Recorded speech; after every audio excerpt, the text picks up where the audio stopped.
Bonjour à tous, merci d'être venus si nombreux pour assister à la conférence. Je me présente, Sophie de Tarlet, c'est moi qui animais la conférence pendant une petite heure. Alors, je suis rédactrice en chef du Figaro étudiant et on va parler ensemble d'éducation et de l'école, l'école d'aujourd'hui et l'école surtout de demain.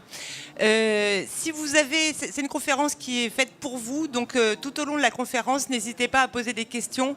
Il y a un micro qui pourra circuler volontiers, donc n'hésitez pas à lever le doigt et à poser vos questions à nos invités. Alors, je vais commencer par vous, mesdames. Voilà. Merci. Honneur aux dames. Je vais d'abord vous demander de vous présenter chacun.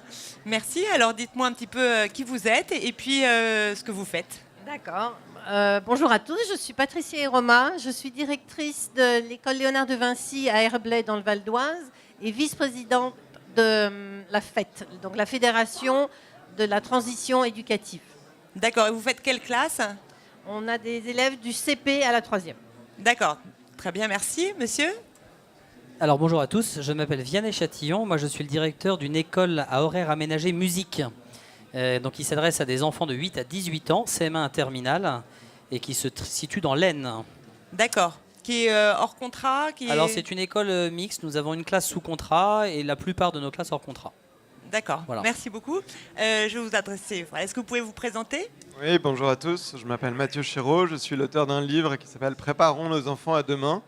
Et par ailleurs, je suis consultant, j'accompagne des startups, des entreprises et depuis tout récemment, des collectivités, des écoles pour réaménager en fait, le bâti des écoles en lien avec des enjeux numériques et environnementaux. D'accord. Est-ce que vous pouvez vous présenter ? Oui, bonjour. Je m'appelle Son Thierry, je suis chercheur en économie de l'éducation. Donc je fais mes travaux de recherche à l'École normale supérieure sur les sujets d'inégalité scolaire et contexte éducatif.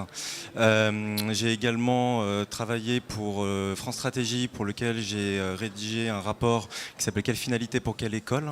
Et j'ai cofondé et je dirige la start-up Didask qui développe des nouveaux outils digitaux de formation basés sur les sciences cognitives. D'accord. Merci beaucoup. Alors c'est vrai que c'est amusant parce que ce salon, ça tombe pile la semaine où est sorti sur les écrans un film, je ne sais pas si vous l'avez vu, je vais le voir ce soir, qui s'appelle La lutte des classes, donc qui parle de l'opposition un peu entre l'école privée et l'école publique. Alors avec Édouard Baird, donc je trouve ça un petit peu assez cocasse en fait, puisque finalement tout ce qui oppose privé, public, le choix des parents, le dilemme parfois dans lequel se posent les parents, c'est finalement ça rentre aussi maintenant au cinéma et c'est un sujet qui fait parler et ça devient finalement un sujet de société. Et aujourd'hui, on n'est pas là pour s'opposer finalement, on est là pour avoir un débat un peu constructif sur tout ce qui est privé, mais on est là surtout pour parler innovation pédagogique, savoir quelle est l'école de demain et quelle est l'école d'aujourd'hui qui s'invente aujourd'hui grâce à vous. Alors, je vais d'abord peut-être poser la question à vous qui êtes chercheurs pour savoir un petit peu, est-ce qu'on a une idée aujourd'hui de finalement, c'est vrai que on oppose souvent l'école d'hier qui, on se demande, on se dit finalement l'école d'hier ça marchait très bien et aujourd'hui ça marche moins bien pour résumer. Est-ce qu'on a une idée aujourd'hui des innovations, enfin des recherches pédagogiques, des recherches en sciences de l'éducation pour savoir qu'est-ce qui marche finalement, qu'est-ce qui marche en matière d'éducation ? Alors c'est un vaste sujet, mais est-ce qu'on a une petite idée des états de la recherche ? Est-ce qu'il y a beaucoup de chercheurs qui s'intéressent à ce sujet ? Je crois qu'il y avait le ministre qui avait dit on ne fait pas de recherche en éducation. Est-ce que c'est faux ou c'est vrai ? Non, c'est faux, on en fait beaucoup. Après, la recherche sur l'éducation, c'est très vaste. Il y a les économistes s'intéressent au mode d'organisation optimale d'un système éducatif, les sociologues s'intéressent aux représentations et aux phénomènes qui se produisent dans les salles de classe pour les analyser et comprendre un peu les phénomènes en jeu. Ce qui répond à votre question en particulier sur la question des méthodes pédagogiques qui marchent ou non, c'est vraiment effectivement de manière... Alors les sciences de l'éducation, une partie des sciences de l'éducation s'y intéresse depuis un bout de temps maintenant, mais je dirais que les méthodes scientifiques les plus rigoureuses qui nous permettent vraiment d'avoir des réponses un peu plus solides sur le sujet se sont consolidées de manière plus récente, dans les 10-15 dernières années surtout, et on en parle beaucoup autour des sciences cognitives. Pas du tout des neurosciences comme on a trop tendance à le dire, hein. Les neurosciences ne sont pas du tout une science qui nous apporte beaucoup de réponses en réalité sur les méthodes pédagogiques qui fonctionnent ou qui ne fonctionnent pas. Les neurosciences ne sont qu'une branche de ce qu'on appelle les sciences cognitives, qui est un champ multidisciplinaire thématique qui s'intéresse à la compréhension de la pensée humaine de manière générale. L'apprentissage étant l'un de ces phénomènes de la pensée humaine. Et ce qui nous apporte le plus de réponses aujourd'hui, c'est la psychologie cognitive en réalité. Ce sont des recherches en psychologie expérimentale qui vont venir faire des expérimentations en fait, pour pouvoir évaluer l'efficacité relative de méthodes pédagogiques. C'est très simple. Si vous posez la question de savoir... Est-ce qu'on a des exemples, par exemple, de méthodes où on sait que ça marche, en fait, ça a été prouvé très bien. Par exemple, l'un des plus gros résultats de la recherche aujourd'hui, de cette recherche-là, c'est l'importance, c'est tout le champ de recherche qui a montré l'importance de ce qu'on appelle le testing et le feedback. Beaucoup de gens en fait, s'interrogent sur, voilà, vous venez de faire travailler un cours avec vos élèves, est-ce qu'il vaut mieux qu'ils passent du temps à relire le cours, à revisionner les choses? Est-ce qu'il vaut mieux qu'ils le travaillent de manière active en essayant par exemple d'élaborer des cartes mentales dessus? Est-ce qu'il vaut mieux au contraire qu'ils essaient de le mettre de côté, d'essayer de le restituer de mémoire? Quand on pose ce genre de questions, on ne peut pas avoir de réponse. On a tous nos intuitions par rapport à nos expériences les uns les autres, mais la seule manière d'y répondre de manière rigoureuse, c'est de faire des expérimentations randomisées contrôlées dans lesquelles vous allez prendre 300 élèves par exemple et tirer au sort des groupes pour lesquels chacun, vous allez leur demander de travailler différemment. Et après, vous comparez les résultats de manière rigoureuse. C'est la seule manière d'y répondre. Et ce qu'on voit par exemple dans l'exemple que je viens de vous donner, c'est que c'est systématiquement le troisième groupe qui a des résultats bien supérieurs. Ce qui est assez contre-intuitif en fait. C'est-à-dire le troisième groupe, celui qui essaie de le retravailler en essayant de retrouver les choses de mémoire et de les restituer. Alors que beaucoup pensaient à l'époque que c'était le fait de travailler de manière active sur un sujet. Pensé que c'était ça. Exactement. Et ben c'est normal, hein, parce qu'encore une fois, c'est difficile de savoir. Et en réalité, on s'est aperçu que le groupe si on reproduit ces expérimentations dans n'importe quel contexte, ça remarche à chaque fois. Le groupe qui travaille de manière active obtient les mêmes résultats que celui qui relit son cours, tout simplement parce qu'il le retravaille en ayant le support sous les yeux. Le cerveau est une machine qui est assez bien faite. Hein, donc c'est celui finalement qui va apprendre par cœur et va le restituer? Non, justement, il n'apprend pas par cœur. Ils essaient de retrouver de mémoire, ils y arrivent assez peu, justement, et ensuite ils re-regardent leur cours pour voir là où étaient les manques. Et ce qui fait toute la différence, c'est qu'à ce moment-là, ils doivent générer ce qu'on appelle un effort de récupération en mémoire, essayer de retrouver dans leur mémoire, et c'est à ce moment-là que se crée en fait ce qu'on appelle des chemins, des traces mentales ou des chemins de récupération en mémoire, qui sont ceux qu'il va pouvoir réutiliser ultérieurement pour remobiliser le savoir. En fait, c'est un phénomène qu'on comprend tous très bien avec le GPS.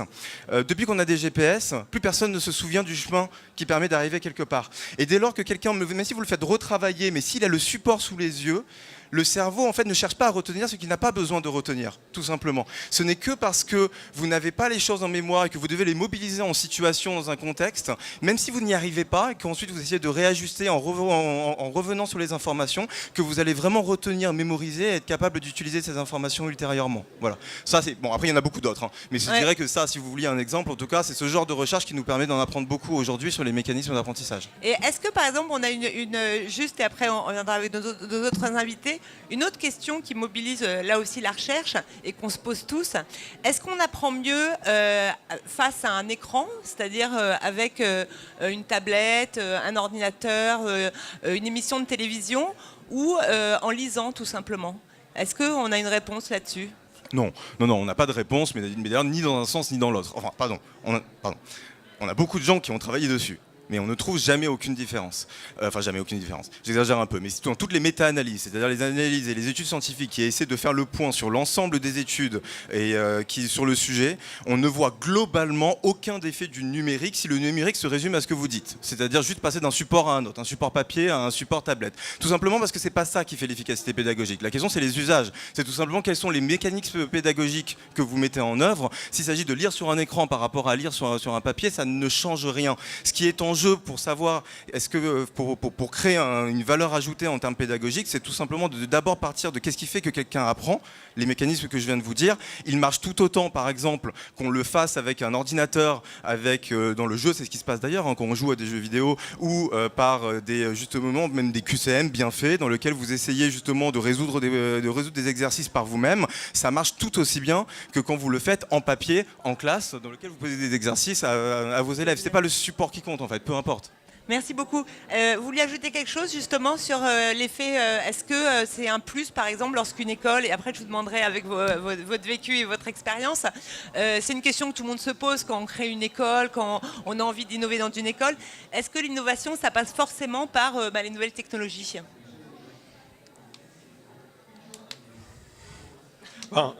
Tout à l'heure par rapport à votre C'est important quand même. Non, mais tout à l'heure par rapport à votre question, par rapport à votre question, je me disais que en fait, on n'a pas besoin de la recherche pour répondre à la question de savoir si on apprend mieux sur un livre ou devant une télé ou un ordinateur. La question, c'est quel outil pédagogique on utilise. Qu'est-ce qu'on regarde à la télévision, quelle est l'application qu'on va utiliser ou le contenu auquel on accède sur un écran. C'est ça en fait la question.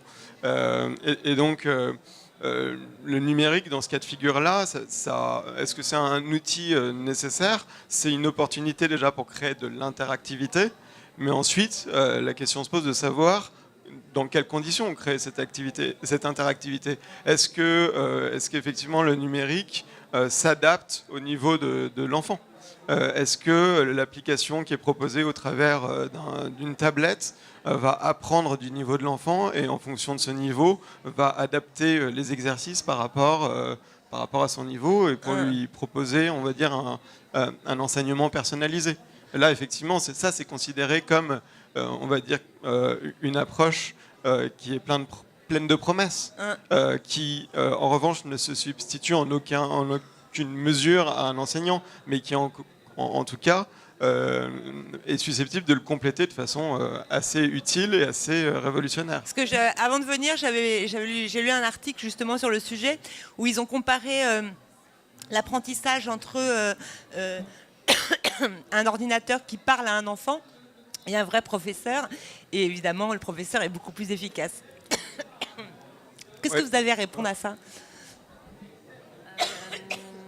Je dirais par expérience dans l'école, quand on parle de numérique, c'est sûr que passer un documentaire en introduction d'un cours permet pour les enfants d'avoir des images. Et après, en fait, quand on rediscute du cours, du film qui a eu lieu et qu'on rajoute des notions, ils ont déjà cette notion d'image qui les aide à apprendre.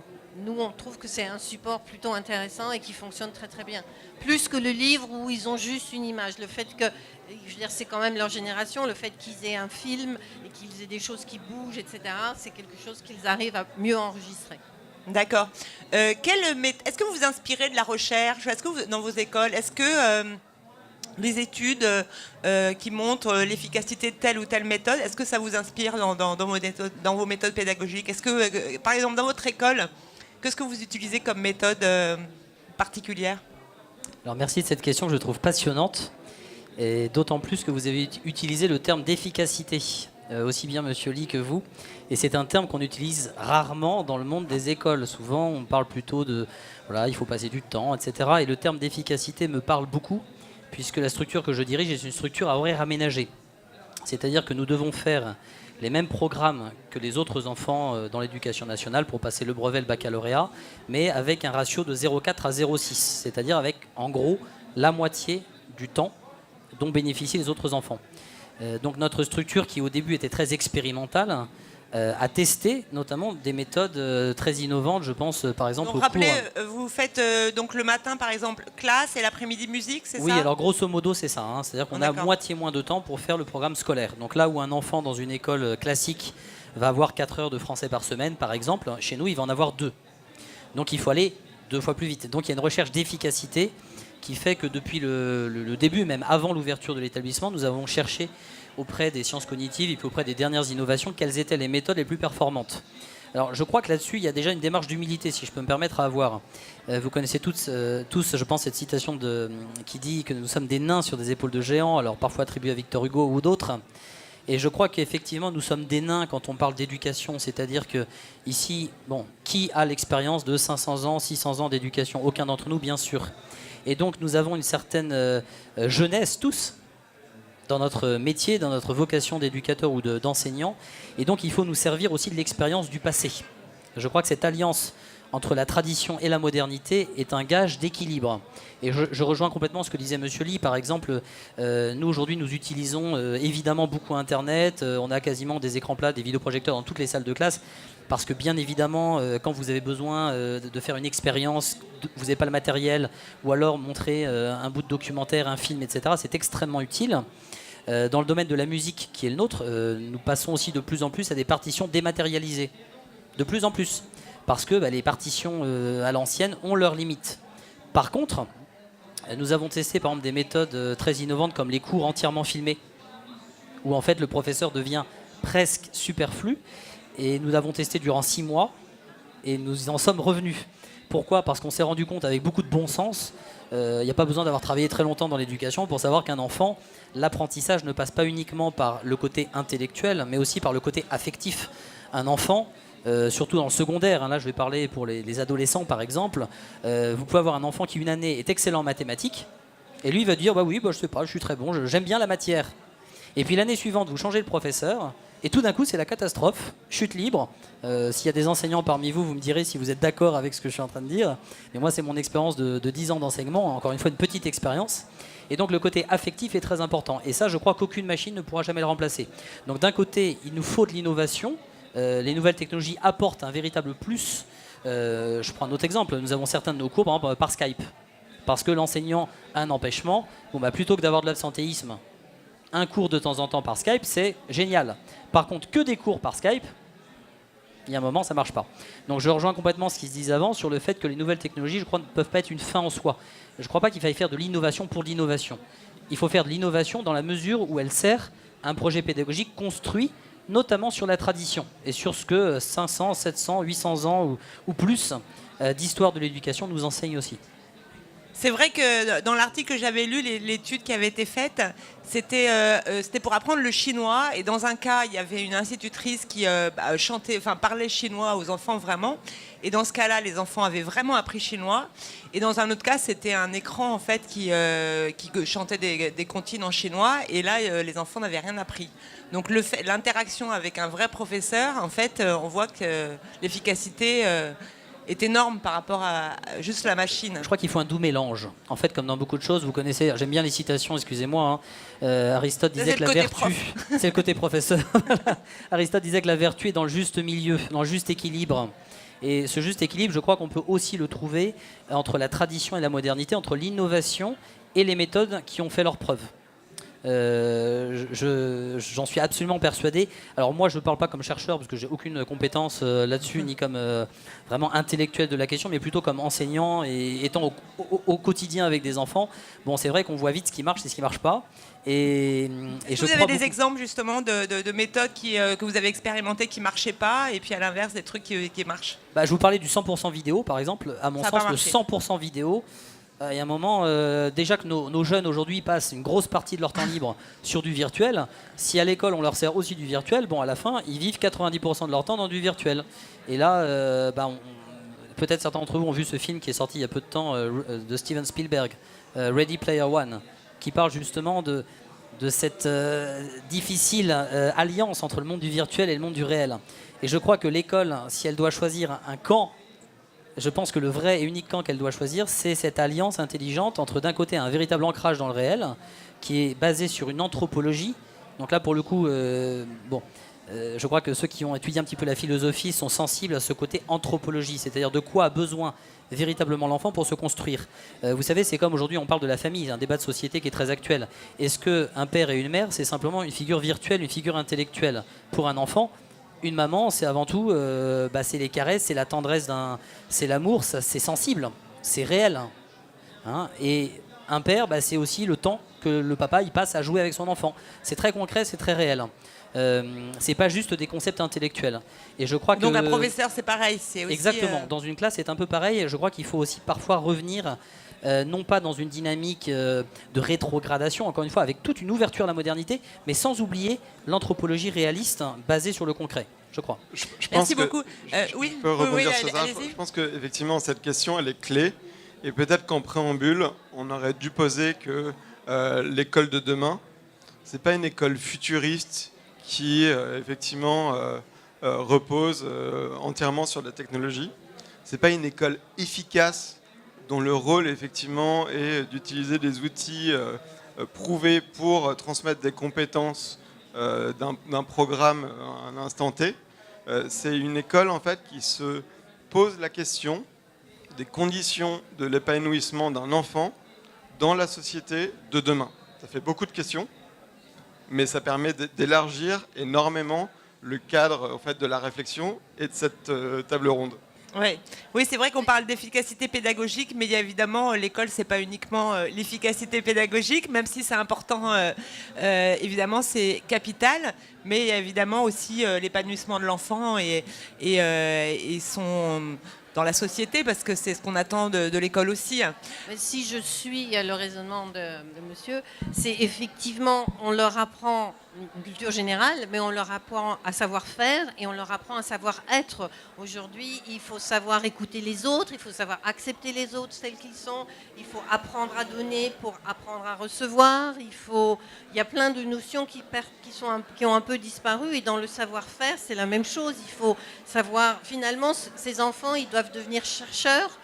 Et nous sommes des enseignants-chercheurs, c'est-à-dire qu'il faut les aider à aller trouver des solutions et pas leur apporter tout le contenu. Et voilà, maintenant, faites des exercices. C'est trouver par vous-même, en cherchant, en faisant des expériences, en allant lire, pour arriver à la solution par vous-même. Et finalement, l'enseignant, il n'a plus ce rôle de tout savoir et de tout donner, mais il est plus un animateur qui guide l'enfant vers justement un savoir-faire et lui donner l'envie d'être créatif, l'envie d'inventer, l'envie d'être ingénieux, d'avoir quelque chose d'actif. On parlait d'activité tout à l'heure, mais effectivement par lui-même. Merci beaucoup. Il y a la partie.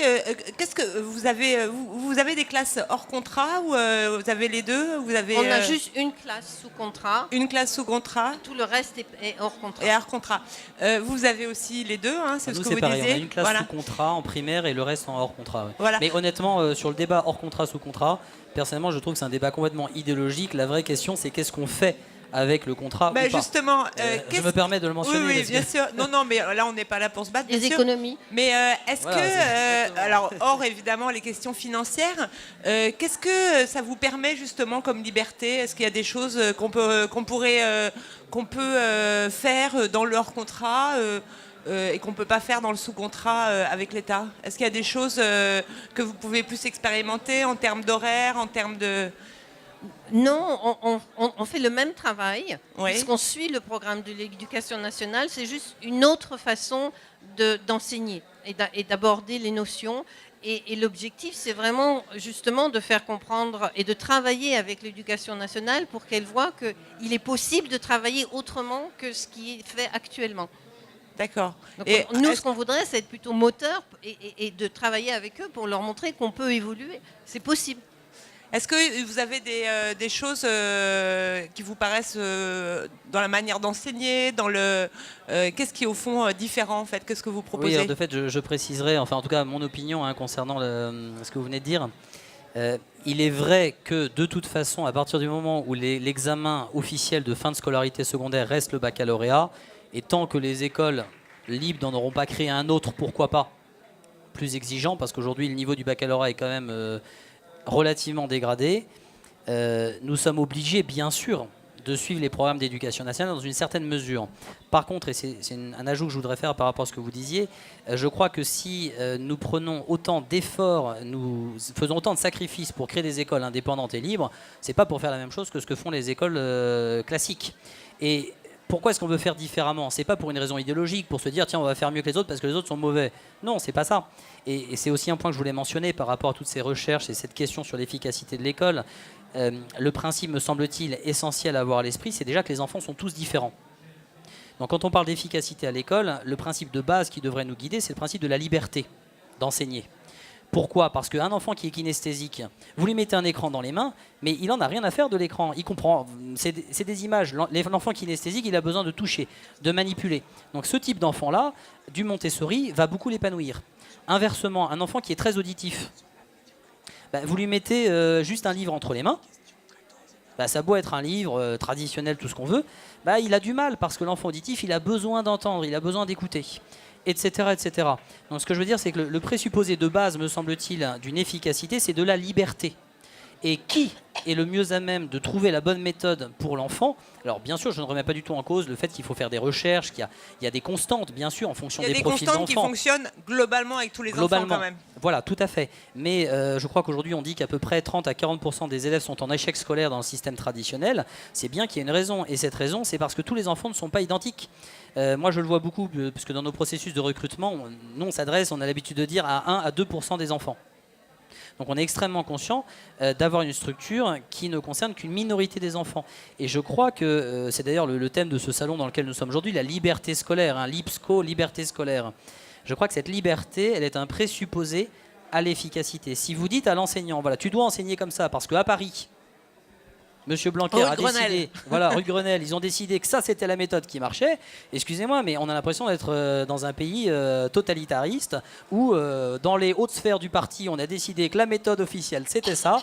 Faites tout ça et vous verrez, ça marchera. Moi, j'y crois pas une seule seconde, parce que mon expérience de terrain d'enseignant, c'est que chaque enfant est différent. Celui qui a besoin de manipuler plus, il faut s'adapter un peu à lui.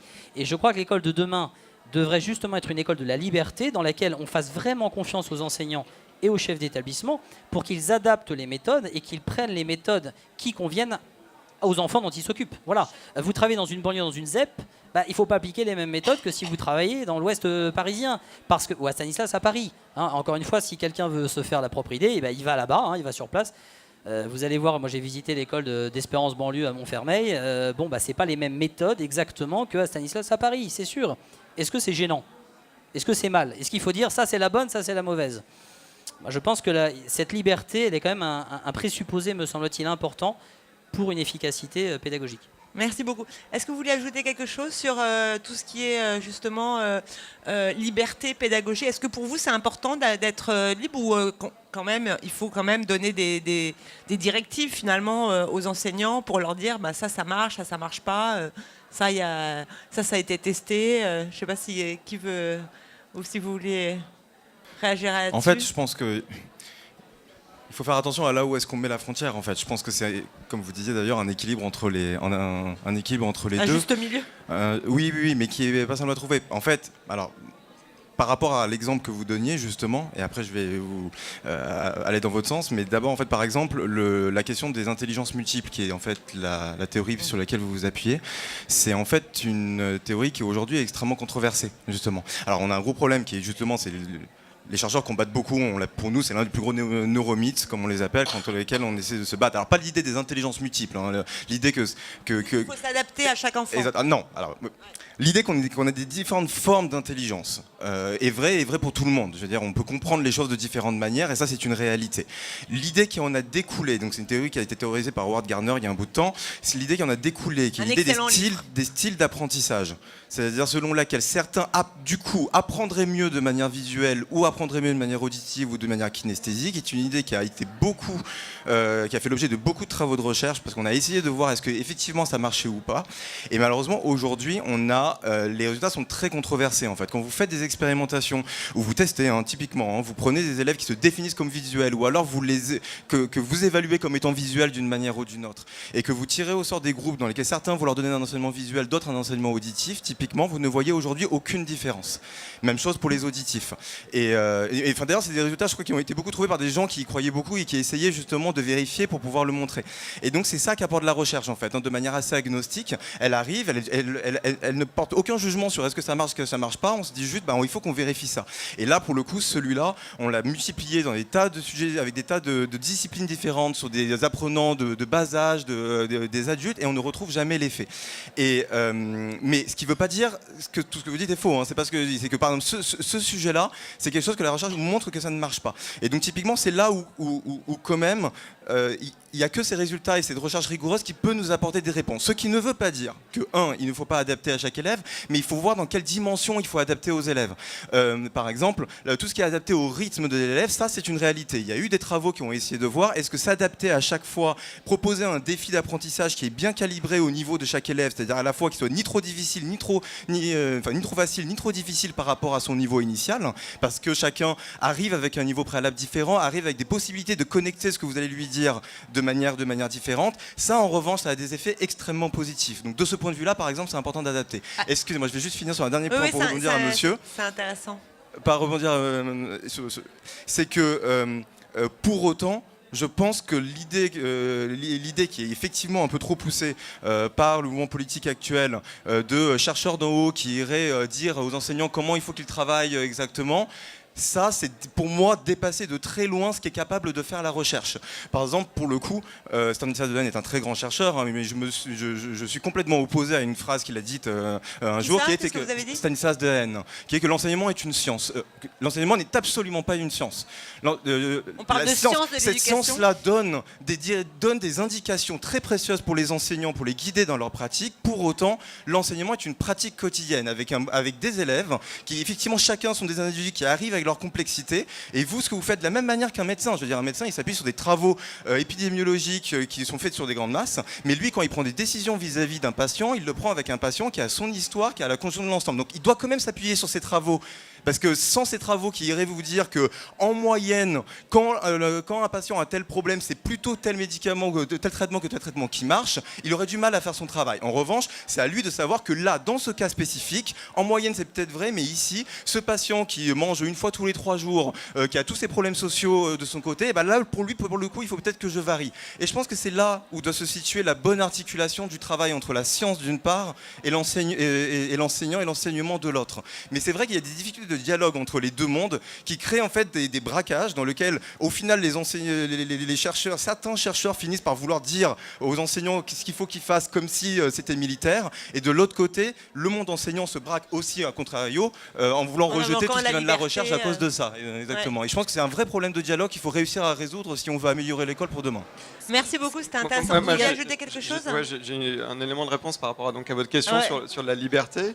Ce que je note en fait entre un système français et un système plus anglo-saxon, c'est que en France, en fait, il y a une prescription très forte sur l'approche pédagogique. Il y a évidemment un programme qui est celui du tronc commun, mais il y a aussi une prescription très forte sur l'approche pédagogique. Là où, par exemple, en Angleterre, il y a également un tronc commun, mais ensuite, l'approche pédagogique, on va dire, est plus libre. Je vous donne un exemple.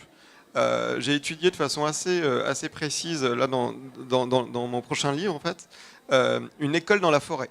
Une école dans la forêt, en fait, c'est des enfants de 3 à 6 ans, bientôt de 6 à 12, qui passent 5-6 heures dans la forêt, à Wimbledon, donc dans certains bois ou jardins de Londres. Et il se trouve, en fait, que cette école est en partie subventionnée par l'État, et se trouve être évalué par une institution d'évaluation qui relève de l'éducation nationale anglaise. Et cette institution d'évaluation considère l'école comme remarquable. Outstanding, c'est leur terme. Pourquoi ? Parce qu'ils constatent, donc c'est pas scientifique, mais en fait ça fait l'objet d'une inspection, et ils constatent que par des moyens mis en œuvre dans ces bois ou dans ces jardins publics, de fait, les enfants sont en mesure d'acquérir les connaissances ou les compétences qui sont au programme. Et peut-être plus encore, mais en tout cas, celles qui sont... et je trouve que là, ça valide le fait qu'au final, la liberté, c'est bien de la placer sur les moyens du moment où la fin, la finalité, c'est-à-dire le fait que le programme soit rempli, que les connaissances soient acquises se vérifient. Ouais. En fait, finalement, on a tous le même but, c'est-à-dire un examen national, un programme qu'il faut respecter, mais finalement, le chemin peut être différent, et si on arrive au même but, finalement, c'est le principal. Est-ce que cette école a prévu d'ouvrir une annexe en France? Ça nous ferait du bien. Oui, moi, ça me nous ferait fait du bien rêver, là, en France, d'avoir un peu de liberté. Bon, il pleut beaucoup en Angleterre, hein, donc ça. Justement, qu'ils viennent en France, ils sous sont la bien. pluie. Voilà. Non, Mais je sais que dans les pays nordiques, et pourtant il fait froid, il y a des écoles comme ça où les bébés sont 5 heures par jour dehors, même en plein hiver et tout ça. Alors pour finir Voilà. sur ce sujet, Et surtout dans les pays nordiques, ce qui est assez marrant parce qu'il ne fait pas spécialement Là, chaud. c'est une question de culture. Hein, Voilà, parce que c'est vous une pouvez question les de mettre culture. dehors, les enfants français, ils vont vivre. Hein. Ah ouais. alors, si je puis me permettre, en fait, donc c'est le sujet du livre. C'est pas juste l'Allemagne où effectivement il y a 2000 écoles dans la forêt. C'est pas le sujet du Danemark où ça représente 20% des écoles maternelles. C'est un sujet qui touche le monde entier. États-Unis, Canada, Corée du Sud, Japon, Taïwan. Et effectivement, le premier constat, c'est qu'il y a un fossé énorme entre effectivement ces approches peut-être plus agiles, moins dogmatiques à l'étranger, et puis en France. Mais en France, oui, la bonne nouvelle, c'est que ce type d'initiative arrive tant au sein de l'éducation nationale, à la marge de façon locale, qu'au travers d'associations qui travaillent avec l'éducation nationale, ou même évidemment au sein d'écoles hors contrat. Merci. Je voulais un petit peu résumer ce que vous disiez juste avant. Donc, on parlait d'intelligence multiple et le célèbre livre justement sur les intelligences multiples là, qui est passionnant. Et ce que vous disiez finalement, c'est que même si on a des intelligences multiples, on peut apprendre plus par le concret, plus par l'audition, on peut être plus visuel, mais finalement, ce que vous disiez, c'est qu'il y a quand même des constantes d'apprentissage pour la mémorisation, etc., et qui fonctionnent finalement avec toutes les intelligences. En fait, il y en a il y a certaines constantes, et sur ce sujet, en fait, c'est juste que de tous ces travaux de recherche, le consensus aujourd'hui dans le monde de la recherche, vous pouvez faire des recherches dessus hein, si ça vous intéresse, c'est ce qu'on appelle le double codage. En fait, ce qu'on comprend aujourd'hui, c'est que n'importe quelle compréhension de ce qu'on se fait, le cerveau a toujours besoin de se faire une représentation à la fois picturale, c'est l'image, le schéma si vous voulez, et une représentation verbale, c'est les mots, qui peuvent être transmis d'ailleurs de manière visuelle ou auditive, quelque part, peu importe. Le cerveau, en fait, il arrive à se faire une bonne représentation d'un sujet quand il arrive à combiner ces deux représentations. Là, quand je vous parle et que je vous explique tout ça, par exemple, parce que je n'ai aucun visuel sur lequel m'appuyer, votre cerveau est en train d'essayer de se construire une représentation mentale de son côté. Si on avait un écran, par exemple, avec ça écrit serait beaucoup plus efficace. Et là, je rejoins ce que disait Madame sur le rôle de l'image. C'est ce que je vous disais tout à l'heure. C'est exactement ça. Ce serait un double codage avec, vous écouteriez la conférence et en même temps, vous liriez le plan qui s'affiche, par exemple, un petit résumé de ce que vous dites. Alors non, parce que là, tout le monde va lire et n'écouterait plus monsieur. Non, exactement. Non, c'est vraiment un autre type de représentation, si vous voulez. C'est comme, c'est l'illustration ou un schéma qui vient articuler les informations d'une certaine manière pour nous aider à nous faire une représentation visuelle, picturale. C'est une image, par exemple, légendée, par exemple. Si vous voulez, c'est comme la différence. Vous avez tous fait des conférences affreuses avec quelqu'un qui lit ses slides. Enfin, tout le monde a déjà fait ça. Bon, c'est absolument affreux parce qu'en fait, votre cerveau passe son temps à essayer de joindre les deux informations parce que c'est exactement les mêmes. Et en fait, ce qu'il faut, c'est pas du tout ça. C'est les bonnes slides que vous avez dû avoir en revanche sont des cas dans lesquels quelqu'un avait plutôt un schéma ou un tableau, une illustration de ce qu'il disait et rien d'autre. Et par les mots. Et vous, ce que vous faisiez, c'est que vous essayiez de joindre son explication verbale des choses avec l'explication visuelle et picturale. Voilà. Donc ça, c'est le double codage. Ça, c'est ce qu'on appelle le double codage. Et en fait, quand vous ne l'avez pas, si je ne fais que vous dire des mots, vous vous faites une représentation picturale par vous-même qui peut être erronée. C'est ça le problème en fait. Et donc c'est pour ça que systématiquement, le plus efficace, en l'occurrence, quand on veut bien expliquer quelque chose, c'est de donner la bonne représentation et la double représentation aux individus pour qu'ils puissent avoir la bonne compréhension que vous voulez leur transmettre d'un sujet. C'est vrai que sur tout ce qui est mémorisation, il y a d'excellents livres, il est mort il y a quelques années, mais d'Alain Lieury, justement, sur le double codage, sur tout ce qui est mémorisation. C'est pas qu'une question... pardon, je voudrais juste rectifier sur un sujet sur la question de la mémorisation. Quand on dit mémorisation, souvent, du coup, on a l'impression, dans le grand public, que ce n'est qu'une histoire de mémorisation au sens apprendre par cœur, pour apprendre des informations très simples. Et des fois, on se dit, mais tout ça, est-ce que ça sert à quelque chose pour apprendre des choses plus complexe.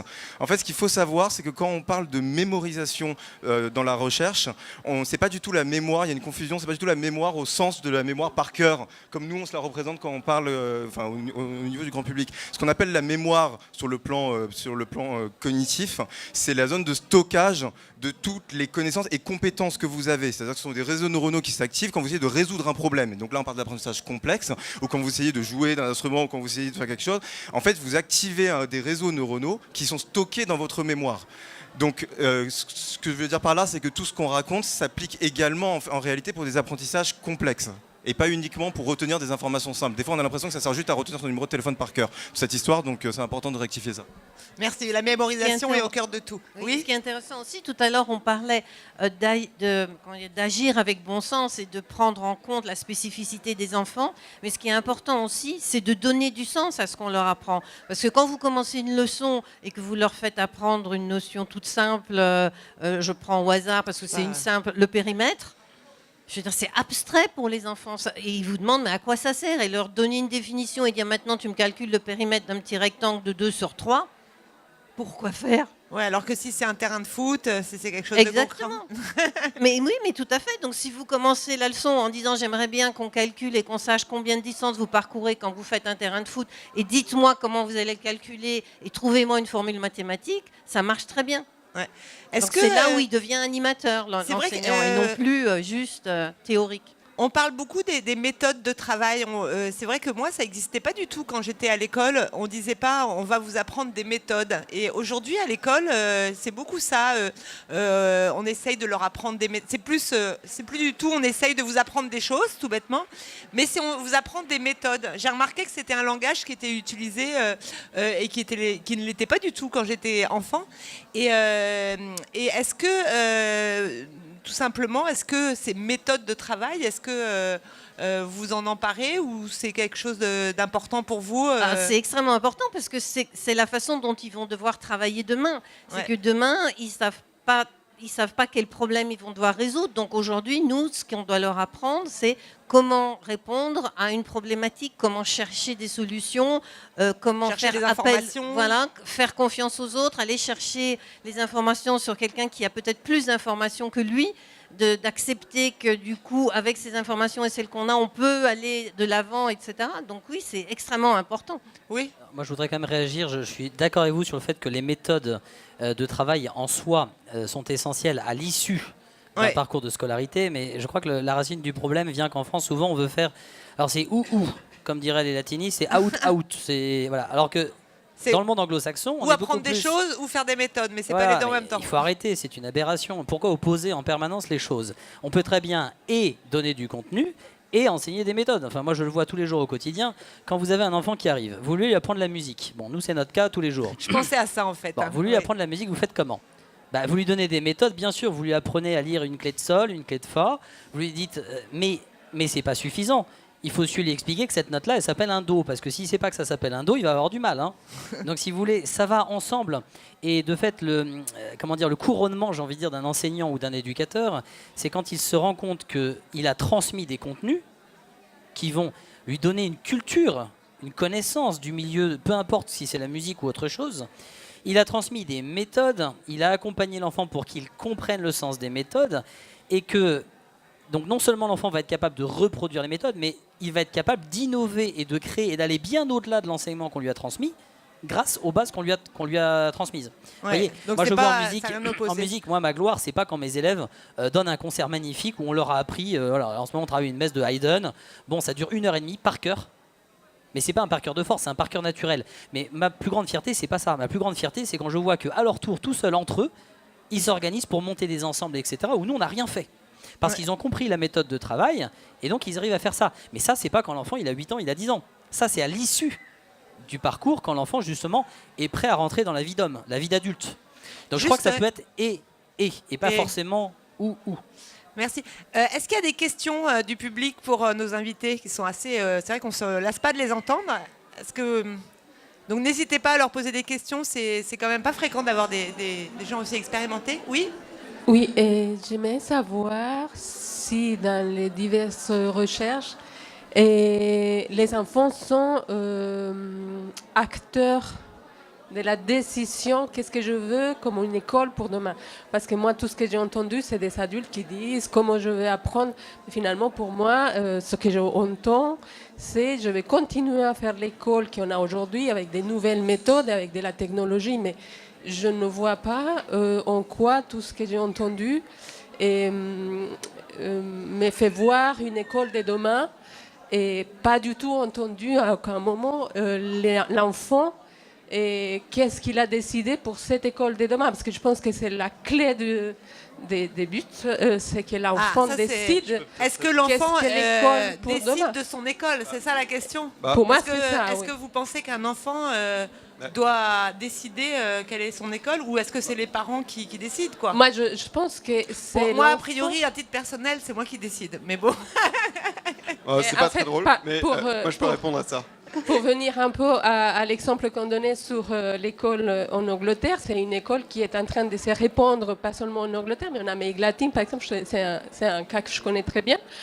Et c'est quand l'enfant décide qu'est-ce qu'il veut apprendre, comment il veut l'apprendre, quelle est l'école pour demain, c'est magique.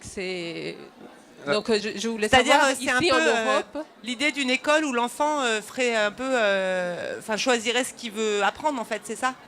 Peut-être pas qu'est-ce qu'il veut apprendre, mais comment il veut l'apprendre. C'est-à-dire qui mieux que l'enfant pour dire comment et quoi. Ouais, je comprends complètement votre question. C'est Montessori qui dit ils font pas ce qu'ils veulent, ils veulent ce qu'ils font. Okay, donc, déjà, ça c'est bon. Tous les parents qui typiquement optent pour des pédagogies nouvelles savent qu'en fait c'est leur enfant qui sera acteur de leur savoir. Et pour revenir à votre question sur la liberté, de fait, effectivement, on ne va pas aller chercher la science pour savoir ce que les enfants, quel est leur projet pour l'école de demain, parce que la réponse est à chaque fois différente. En revanche, les pédagogies nouvelles répondent à cette question depuis un siècle, un peu moins, en laissant à l'enfant le soin de construire lui-même, d'être acteur de son apprentissage. Et typiquement, effectivement, que ce soit l'école dans la forêt, au cœur de laquelle le jeu libre a une place déterminante, ou d'autres pédagogies nouvelles, oui, de fait, on laisse à l'enfant le soin de formuler quelque part, non pas son école idéale, non pas l'école de demain, mais l'apprentissage qui lui convient le mieux en termes de rythme, en termes de programme, en termes de méthode. Et effectivement, la question de la liberté, elle se pose avant tout au niveau de l'enfant. Et chacun répond de la manière dont il le souhaite. Oui, mais c'est pas un peu, excusez-moi de faire l'avocat du diable, mais est-ce que c'est pas un peu dangereux? Est-ce que l'enfant il va pas du coup rien faire et jouer aux jeux vidéo au lieu d'apprendre? Alors, je suis désolée, alors ensuite tout dépend de l'âge, mais encore une fois, c'est vraiment une question qui est vaste. Mais c'est un peu l'école de Crowley. D'où en tant que parent. Et du haut de mon expérience de l'école qui est forcément singulière, et de mon expertise pédagogique qui, quel que soit le parent, est à peu près nulle, je m'estimerais plus expert et plus légitime que mon enfant pour prescrire une approche pédagogique. Ok. Donc moi je pense pas en fait. Et quand bien même je serais expert, encore une fois, peut-être que l'éducation n'est pas une science mais un art. Et encore une fois, il n'y a pas une solution pour un enfant, en fait. Une solution qui soit pertinente et efficace pour tous les enfants. Vous voulez répondre à la question? Rebondir rapidement là-dessus. Encore une fois, je ne vais pas dire tout le temps et en même temps comme quelqu'un d'autre. Mais je crois qu'on peut à la fois laisser une certaine place à l'enfant, par exemple dans le choix de l'établissement scolaire. Je vais reprendre mon expérience. Si nous, on avait des enfants qui étaient là forcés par les parents, parce que les parents veulent qu'ils chantent, mais on ne peut rien faire, on ne peut pas travailler comme ça. Il faut que l'enfant ait sa place dans le choix de l'établissement scolaire pour dire, voilà, moi je me sens plutôt porté sur une structure entièrement intellectuelle, comme 30 à 40% des enfants en France, ou je me sens porté sur une structure sport-études. Alors moi, évidemment, je crois beaucoup dans les structures à horaires aménagés. Je pense qu'on devrait développer en France une beaucoup plus grande variété d'établissements scolaires. Moi, quand je vois le nombre de jeunes qui viennent me voir, monsieur, moi j'aime énormément. Ils ont par exemple beaucoup d'enfants qui sont doués dans le travail manuel. Bon, pourquoi ne pas créer des structures scolaires à horaires aménagés avec du travail manuel? Qu'est-ce qu'on a contre le travail manuel? La Fondation Bettencourt, qui, vous savez, est une grande fondation qui soutient de beaux projets. L'intelligence de la main. Exactement, chère madame. Je vois que vous connaissez Tout à fait. ce prix de l'intelligence de la main. Ils ont un secteur entier de soutien qui s'appelle l'intelligence de la main. Quelle intuition magnifique avec madame Bettencourt, que je ne connais pas du reste, en disant la main aussi est une forme d'intelligence. Pourquoi est-ce qu'aujourd'hui en France on dévalorise tout cela, au même titre que le sport est complètement sous-considéré, les arts, n'en parlons pas, c'est une bêtise monumentale. Pourquoi ? Et je me permets de revenir là-dessus parce qu'on veut tout contrôler depuis Paris. Bon, alors c'est très bien d'avoir des grandes idées à Paris, mais in fine, moi je pense qu'on devrait revenir à une école un peu plus à l'époque de celle de Jules Ferry, dans laquelle l'instituteur, dans laquelle le directeur d'école avait une marge de manœuvre pour adapter ses méthodes en fonction des enfants dont il s'occupe. Et revaloriser également ces approches-là. Et pour répondre à la question de madame, je pense que ça permettrait à l'enfant d'avoir son mot à dire, non pas sur le contenu des programmes. Enfin écoutez, autrement c'est bien évident, moi je vois dans tous les enfants dont je m'occupe depuis 20 ans, il n'y en a pas un qui voudra faire physique-chimie, enfin si, il y en aura 3. Bon, enfin quel parent ici laissera son enfant faire ce qu'il a envie de faire tout le temps? C'est pas non plus les aider, je pense, mais je me réjouis pour vous. Mais je pense que dans la vie d'adulte, puisqu'on est là, ex ducere éduqué, c'est quand même les préparer à la vie d'adulte. Dans quel métier en tant qu'adulte, on ne fait que des choses qu'on aime? Bon, alors moi je crois qu'encore une fois il faut un certain équilibre. Il faut que l'enfant ait sa place. Chez nous par exemple, ce sont les enfants qui choisissent le projet. Ce ne sont pas les parents. Les parents doivent être d'accord. Mais c'est le choix positif de l'enfant. Nous, nos élèves, on applique les méthodes anglo-saxonnes parce que dans les pays anglo-saxons il y a de la liberté. Donc qu'est-ce qui se passe quand il y a de la liberté? Eh bien il y a une genre de mise en concurrence des systèmes scolaires. Donc quels sont les systèmes scolaires qui réussissent? Eh bien ceux qui marchent. C'est le principe de l'émulation et d'une saine concurrence. Si on libéralisait davantage l'enseignement en France, ben qu'est-ce qui se passe? Les écoles qui ne fonctionnent pas bien, où il y a des enseignants qui s'en foutent des élèves, où il y a des gens qui ne s'intéressent pas vraiment à l'enfant, qui ne le mettent pas au centre, eh bien ces écoles finiraient par tomber en désuétude, par ne plus avoir d'élèves. Et les écoles qui fonctionnent bien, et il y en a beaucoup dans ce salon, ben, elles monteraient en flèche. Mais alors évidemment, le point clé là-dessus, c'est de respecter la liberté des parents, de choisir avec leur enfant et pour leur enfant l'école qu'ils souhaitent. Et là, ça rejoint le point clé sur lequel la Fondation pour l'école se bat. Ouais. C'était la liberté des parents de choisir l'école de leur enfant, et notamment, excusez-moi, j'ai presque fini, au niveau du financement. Voilà, c'est ce que j'allais dire. C'est-à-dire que si l'État respectait vraiment, avec subsidiarité, la liberté des parents, et arrêtait de nous prendre pour des imbéciles, notamment vous les parents, eh bien, il devrait confier aux parents le soin de choisir l'école pour leur enfant. Et comme ça, qui connaît mieux que les parents un enfant?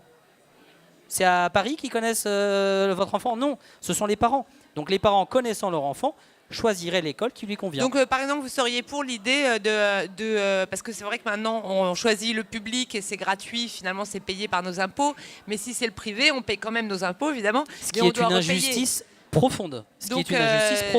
Les gens qui choisissent le privé, et a fortiori le privé sous contrat, payent 2 à 3 fois, alors qu'en plus ça coûte moins cher que le public. Ouais. Vous savez, nous, dans une école où on fait l'internat, la musique avec 3 à 4 instruments, donc le conservatoire, avec le scolaire dans des classes à 5 à 10 élèves, mais vous vous rendez compte, on coûte le même prix, 11 000 € par an, qu'un élève dans du secondaire, dans du public, où il n'y a pas d'internat, il n'y a pas de formation humaine, il n'y a pas d'encadrement, il n'y a pas de musique, il n'y a rien.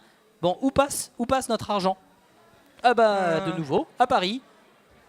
Et là, je suis désolé, mais il y a une injustice majeure, et je remercie, d'ailleurs, je me permets Anne Coffinier, puisque c'est elle qui nous a invités. Je remercie Anne Coffinier, qui fait partie des gens qui se battent pour essayer de faire en sorte que cette injustice soit enlevée et qu'on ait plus de liberté. La France est censée être le pays de la liberté. Vous avez évoqué les pays anglo-saxons. Alors moi, j'aime beaucoup aussi, j'ai fait une partie de mes études à l'étranger, ce qui m'a beaucoup aidé. C'est pour ça que vous avez eu toutes ces idées. Exactement. Et si vous voulez, quand on revient en France après quelques années à l'étranger, il y a des fois on se dit, écoutez, la liberté, il n'y a pas de liberté en fait, tout est dicté. Tout est dicté. Et si vous ne faites pas ce qui est commandé, on vous coupe les financements pour vous faire couler. Donc il y a un moment, la subsidiarité qui est quand même un principe de base de la délégation, quand on délègue à un enseignant ou un chef d'établissement la mission de faire grandir l'enfant intellectuellement, humainement et dans tous les domaines, il faut lui laisser le choix des moyens. On lui donne l'objectif, on lui dit tous les enfants doivent arriver à ce niveau-là, c'est le principe des programmes. Mais dans le choix, et je rejoins complètement ce que disait M. Chéreau, c'est-à-dire qu'il faudrait caler bien les objectifs, ils sont calés, mais imiter, je pense, un peu plus le monde anglo-saxon en laissant davantage de choix au niveau des moyens pour y arriver. Ouais, est-ce qu'il y a une dernière question, une ou deux questions? Oui, allez-y, madame. Par contre, sans micro, ça va être difficile. Allez-y. Oui, je voulais dire, quand on a parlé de la forêt, on oublie derrière... Ça frappe des esprits, l'éducation à la forêt. On oublie complètement l'environnement.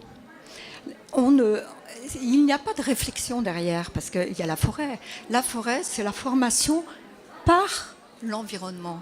Et il y a toujours des formations par les personnes, sauf les apprentissages où on apprend avec les mains, et on oublie l'environnement, alors que c'est un des plus grands problèmes actuels. Donc il faut aussi revoir les curriculums. Et ça n'existe beaucoup pas, les plus travailler écoles dans cette la forêt question-là. en France. On la travaille pas de fond. Parce qu'en Finlande, Alors, comme ça a frappé les esprits, l'éducation dans la forêt, l'école dans la forêt. Je sais qu'en Finlande, ça se fait très souvent, enfin dans c'est beaucoup pas le de pays. sujet en fait. Mais en France, il n'y en a pas. C'est pas du tout le sujet en fait. Oui, non, mais juste. Parce que en fait, c'était vraiment mon point au départ. Ouais. L'école de demain, c'est pas l'école futuriste, c'est pas. Bon bref, Ouais. je vais pas répéter. C'est Non, mais il faut répondre à la l'épanouissement de l'enfant dans la société de demain, pas sur le monde du travail. Dans la société de demain. La société de demain, c'est une révolution sur le marché du travail, c'est la crise climatique, c'est une crise aussi de la société. Donc il y a des notions effectivement d'acquisition de compétences ou de méthodes pour apprendre à changer. Ouais. Mais il y a aussi un rapport à soi, un rapport à l'autre, un rapport à la société, un rapport à l'environnement. Et ça, de fait, quand on regarde autour de nous, que ce soit à Paris, ailleurs ou même à l'étranger, on réalise qu'il y a une multiplication vraiment très rapide d'écoles qui, effectivement, placent au cœur de leur projet l'environnement. Et là, on ne parle pas de la forêt ou quoi que ce soit. On peut être à New York, on peut être je ne sais où. L'éducation à l'environnement, elle se fait effectivement par peut-être un programme un peu développement durable où je regarde des schémas et je me fais assommer par des chiffres chocs. Mais on voit des outils pédagogiques apparaître qui sont extrêmement novateurs, qui sont extrêmement stimulants et qui effectivement replacent vraiment au cœur du projet de l'école cette question environnementale qui impacte aujourd'hui tout le monde et impactera à plus forte raison demain encore plus de gens. Donc oui, merci de le rappeler. Et non, c'est pas saugrenu. Et non, effectivement, même si l'école dans la forêt frappe les consciences, c'est pas marginal. C'était tout le propos de mon livre, de faire un état des lieux de sans être dogmatique, de voir ce qui se faisait. Et de fait, l'environnement, oui, dans les écoles les plus novatrices, qui s'adressent aux élites, on place l'environnement au cœur de leur programme. J'ai vu qu'il y avait un label, un écolabel pour les établissements scolaires qui a été créé en 2014, qui est peu connu. Et aujourd'hui, j'ai vu ça hier soir. C'était 60 écoles seulement, donc c'est très très peu. Il y en a plus que ça Je les ai comptés, figurez-vous. Donc, et il y en a exactement 59. Donc école, collège, lycée. Nous, tout à l'heure, quand on parlait, par exemple... Donc c'est encore très très peu. Hein. C'est intéressant de nouveau de travailler avec les enfants et ça rejoint ce que disait monsieur. Demander cet écolabel, il y a plusieurs thèmes et ça donne du coup un projet et d'avoir des pédagogies de projet et c'est un projet dans l'école et ça permet effectivement de les initier et qu'ils prennent conscience de beaucoup de choses par rapport à la société de demain. Ouais. Ensuite, je me permets quand même de vous rassurer, il y a beaucoup plus de 60 écoles qui ont à cœur l'environnement et ce l'intégration label-là, non, mais il y a un petit côté sur les bobos, si je peux me permettre d'avoir mon franc-parler. Un petit côté mode aussi avec ça. Je sais, moi j'ai une belle sœur qui dirige une école qui a le label, c'est très bien. Voilà, maintenant vous lisez Baden-Powell, vous lisez les fondateurs du scoutisme, ils vous parlent à la base des écoles en lien avec la nature. Quand vous faites sortir une troupe de jeunes en pleine forêt, contempler un coucher de soleil ou les étoiles, il n'y a pas plus lieu merveilleux de transmission, d'éducation. Bon, il n'y a pas besoin d'avoir forcément des choses très compliquées avec des labels compliqués, une obsession de je sais pas quelle campagne bizarre. Ça peut être simplement, vous voyez, avoir un potager. Hein. Nous, dans notre établissement, on a un potager, mais les enfants, ils sont fans. Ça passe aussi par des choses qui sont interdites aujourd'hui par le ministère de l'Éducation nationale, comme avoir du sport tous les jours. Pourquoi ? Parce que, alors j'ai rien contre les chercheurs, monsieur Lee, vous en voulez pas. Mais de facto, il y a par exemple une directive qui dit voilà, il faut pas faire de sport tous les jours parce que soi-disant c'est pas bon. Bon, moi ça me fait doucement rigoler quand vous travaillez avec des adolescents. Ça fait 20 ans que je travaille avec des adolescents. Je peux vous assurer quand ils ont fait 1 heure de sport en début d'après-midi, pour attaquer les cours scolaires après, il n'y a pas besoin de faire de grandes recherches pour se rendre compte que c'est beaucoup plus efficace. Finalement, c'est l'école anglaise à tout à. Je crois que les Anglais, Powell, écoutez, on parle beaucoup du Brexit en ce moment. Il est à souhaiter que nos amis anglais, malgré ces histoires politiques, ne se lassent pas aussi de nous donner du fil à tordre en nous faisant réfléchir sur les méthodes d'enseignement. Parce que je crois que dans ces pays-là, les pays anglo-saxons, il y a beaucoup de bonnes choses que souvent nous en France on méprise parce que ça vient pas de chez nous. Mais écoutez, il y a des choses exceptionnelles. Je pense à l'uniforme, c'est pareil, ça serait un autre grand débat. Je pensais à ça bon, aussi. vous avez remarqué qu'on est un peu anglo-saxon, je l'assume parfaitement, mais je constate au quotidien que, et encore une fois, je pense que des gens comme Jules Ferry, alors excusez-moi, je l'ai cité 2 fois aujourd'hui, et pourtant j'ai pas forcément de grands atomes crochus avec lui, mais je pense qu'il reviendrait aujourd'hui, il serait tout à fait d'accord avec ça en tant qu'école de la République, plutôt qu'avec ce qui se vit dans beaucoup de collèges et de lycées aujourd'hui, où il y a une dictature de la mode et de l'argent qui n'est pas du tout républicaine. Et je pense de ce point de vue-là que beaucoup d'écoles hors contrat sont beaucoup plus républicaines. Il y a un uniforme chez vous? Chez nous, il y a un uniforme, on hisse les couleurs de la France toutes les semaines, sans être du tout nationaliste. Pardon. Non, nous, il n'y a pas d'uniforme, mais on demande à ce qu'ils aient une tenue correcte, c'est-à-dire qu'ils ne viennent pas en tenue de sport toute la journée. Merci. Une dernière question peut-être à nos invités. Merci beaucoup. Oui, madame. Alors, j'en ai 2, mais bon. Allez-y. La première, en fait, c'est que voilà, vous étiez tous d'accord pour dire l'importance qu'il y ait une liberté dans les moyens donnés et dans les pédagogies pour pouvoir répondre à cette diversité finalement que représentent en fait tous nos enfants. Moi, j'ai une question qui est, et donc vous disiez en fait, mais nous avons tous la même finalité. Et la question que j'aurais pour vous, puisque je trouve que c'est extrêmement intéressant vos points de vue, c'est quoi cette finalité pour vous en fait? Quelle est la finalité de l'école? Voilà, je ne crois pas qu'on ait répondu à cela. Alors, c'est une question peut-être. Non, ce que vous voulez dire, monsieur, c'était que être heureux avant tout. Non, oui, il y avait j'ai un compris programme scolaire à suivre. Il y avait des examens que quand même les enfants devaient passer, le brevet, le bac, etc. Oui. Alors après, je ne parle pas forcément de la finalité du baccalauréat, mais plus la finalité de l'école. C'est-à-dire, est-ce que l'école est là pour juste construire des êtres qui ensuite vont pouvoir se mouvoir dans notre société? Est-ce que l'école est là pour en fait développer des compétences uniquement pour pouvoir exercer un métier demain, ou est-ce que l'école est là aussi pour développer en fait l'être humain dans sa globalité? Voilà, donc j'aimerais bien avoir à qui vos vous points de vouliez vue. poser la question en particulier? Voilà, enfin ça m'intéresse. Je pense que c'est un débat, c'est intéressant si plusieurs personnes répondent. Alors qui vous voulez répondre? L'État n'affiche jamais cette vision-là, enfin, tout en sachant qu'effectivement elle est relativement partielle.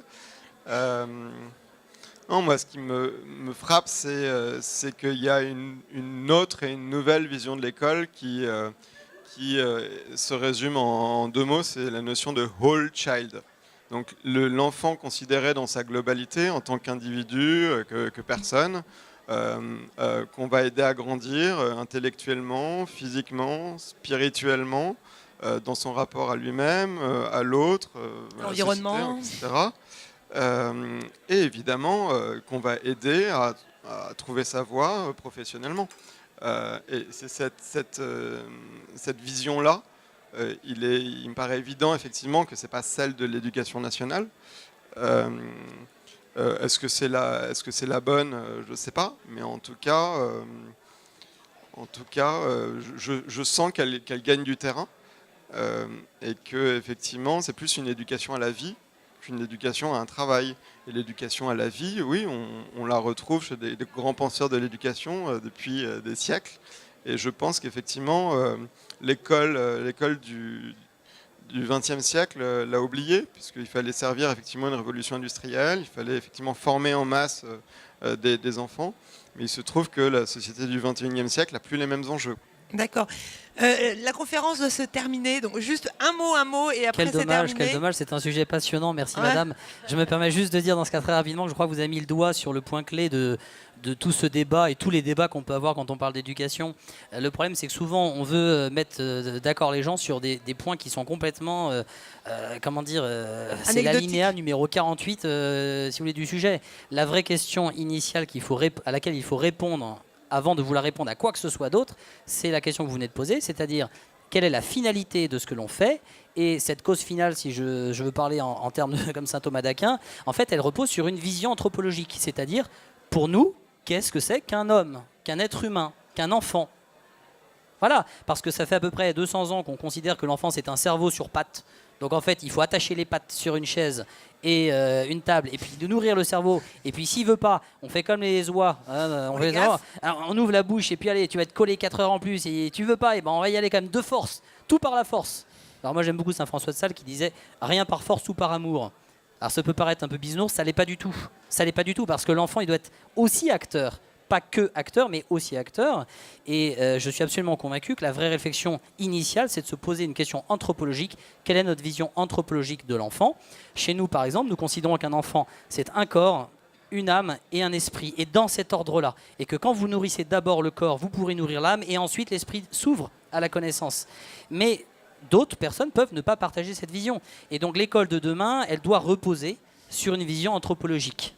Je pense. Merci beaucoup. Ben, c'était passionnant de vous avoir tous avec nous. Et je vous remercie beaucoup. Et peut-être on peut citer votre livre, le livre que vous avez écrit, peut-être. Oui. C'est Préparons nos enfants à demain. Et je passerai peut-être à la librairie tout à l'heure. D'accord, merci. Voilà, peut-être juste après. redonner le nom de vos écoles, si vous avez des journées portes ouvertes ou quoi. Non, il y a des sites, et c'est Voilà. l'école Léonard de Vinci à Herblay. Voilà, et le nom de votre Et école. pour ma part, c'est l'Académie musicale de Liesse. On a un stand au village des écoles. N'hésitez pas à passer. Eh ben, merci beaucoup.